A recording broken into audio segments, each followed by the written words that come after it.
Is there a political swamp in America? If so, how deep is it and how far does it go? I'm David English, this is the English Channel. Let's dive in and have a look.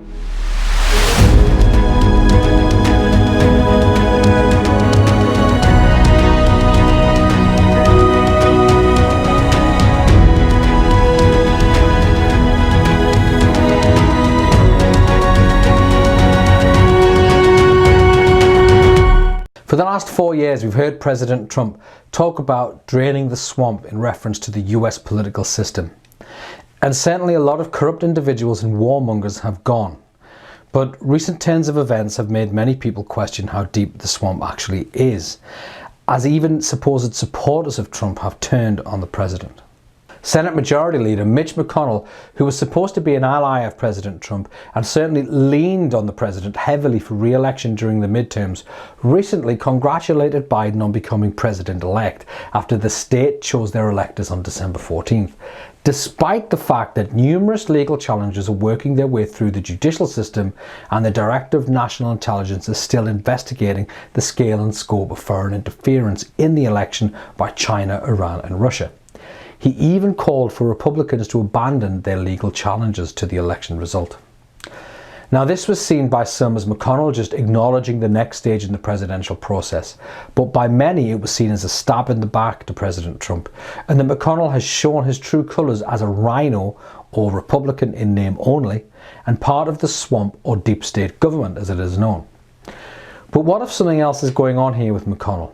Sure, there is pressure from the media and from the Democrats, but this should be nothing new to a seasoned politician like McConnell. So what's really going on? What if something else made him betray his own president, ignore the rule of law and constitutional process, and effectively commit career suicide? In US politics, it's quite common to find husband and wife power couples, with one partner being the politician and the other being the business person. Together, they use the politician's connections to help the business person increase the family wealth through introductions and other measures. Now, while it's morally dubious to do this, it's technically not illegal in the United States. The Clintons did it for years, for instance. Now, where this gets interesting is that McConnell's wife is Elaine Chao, Secretary of Transportation under President Trump, who also served in the Bush administration and is a Taiwanese national. Now, that in itself is not suspicious, but Chao's family have deep connections to the CCP. Elaine Chao's father, James Chao, owns a large shipping company, the Foremost Group, that has extensive ties to Communist China. Most of the company's fleet of ships were built in China by a company called China State Shipbuilding, and some of its business loans were even financed by the state-owned Chinese Export-Import Bank. In addition to that, 72% of the company's freight cargo is shipped to China. Now, anybody who knows how business is done in China knows that you don't get contacts like that without directly bribing the CCP or being enough of a benefit to them that they will allow you to have the business so they can take advantage of you at a later time. They consider this a good long-term investment. Now, before working in the US government, Chao helped her father to boost the profile of the company by accompanying him on business trips and doing interviews with him. And even though James Chao lived in Taiwan, he continually referred to China as the motherland. Now, if you don't understand Chinese-Taiwanese tensions, this probably passed you by. However, for the people in Taiwan and China, this is a big deal and says a lot. You see, Taiwan is the actual Republic of China. It's where the elected Chinese government retreated when they were forced out by the CCP. No patriotic Taiwanese would say something like that in that way.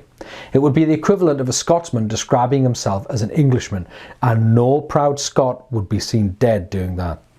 The only way any Taiwanese would say that is if they were signalling to the CCP their allegiance to the party. And this display of loyalty was apparently repaid with the CCP doing much to make sure it favoured the Chao family, and not only in its business contracts and loans. One example was in November 2018. The CCP named a new cultural centre after James Chao's late wife, which is a pretty big honour for a businessman's wife, and it was obviously no small affair. as it was attended by the Secretary of Municipal Committee of the Communist Party, Mr. Yao Xiaodong, and the Deputy Minister of the United Front Department of Jiangsu Province, among others. Now, for those who don't know what the United Front Department is, it is basically an espionage, infiltration and influence agency that advances the CCP agenda overseas. And due to the level of bribery and power they have, they operate pretty much in the open. They are even referred to by President Xi Jinping as the magic weapon. Now, the web continues. McConnell's sister-in-law, Angela Chow, just happens to be a non-executive director of the Bank of China. You really can't make this up, folks.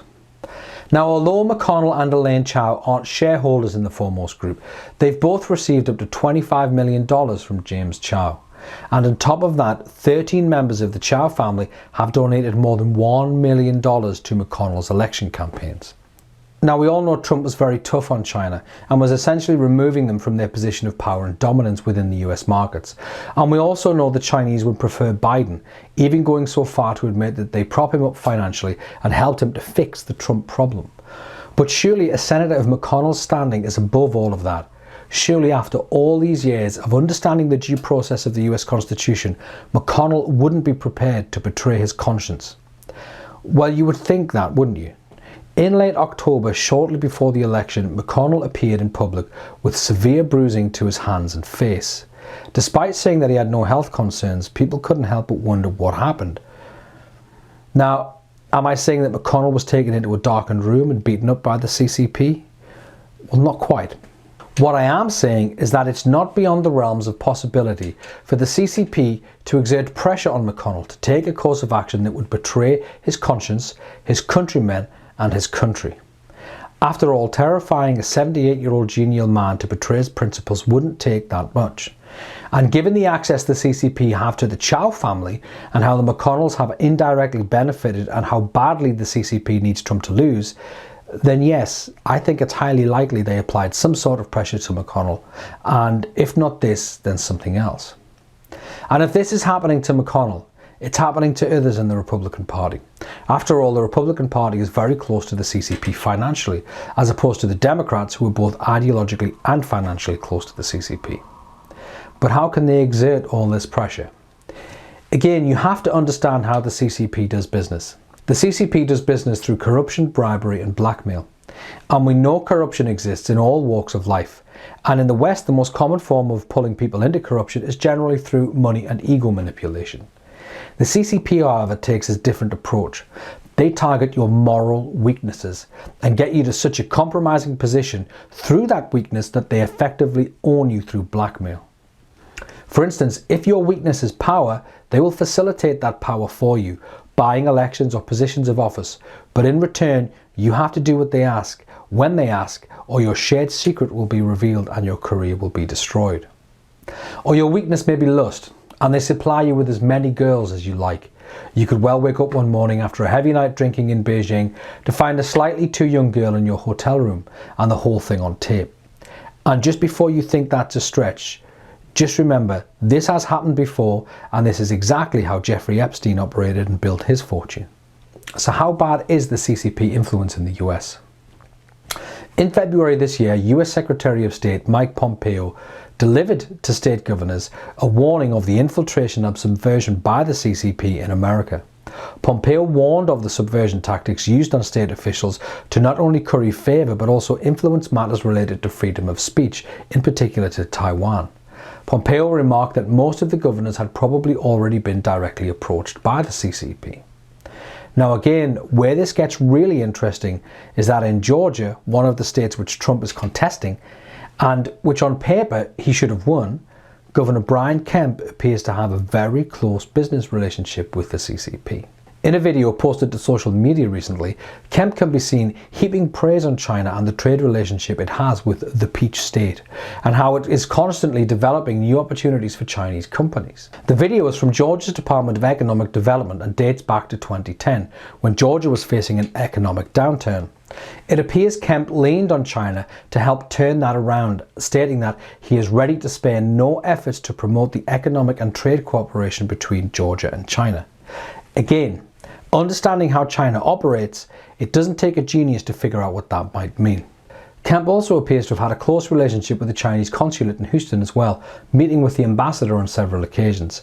And yes, that is the same Chinese consulate that was shut down earlier this year by President Trump over security concerns. It was an espionage hub for the CCP. Now this is a very serious point, people, because if these governors have been corrupted by the Chinese Communist Party and there has been interference by the CCP in the election and these governors are covering for that, this is truly the coup d'etat. This is the takeover of the United States by the CCP. And this is one example. If you look into any state in America, you will find some sort of CCP infiltration. From business to politics, even to your children's education. And it's not just happening in America, folks. It's happening around the world right now. It's especially happening in Britain. So what can you do? Watch your MP or your parliamentary representative closely. If they are pro-CCP, vote them out at the next opportunity. We need people in office who are truthful, hard-working and have strong moral principles and that ultimately want to work for us. And switch off the mainstream media. The MSM have been just as corrupted by the CCP as our political class have been. Also, you can spread channels like this one and other sources of independent news and journalism. The more truth we spread, the greater and swifter the change for the better will be. So what do you think happened to Mitch McConnell? Do you think the CCP got to him? And how deep do you think the swamp actually is? Please leave a comment below and don't forget to smash the like button and click subscribe and share this with your friends. I've been David English, you've all been great, and I'll see you all on the next dive into the English Channel.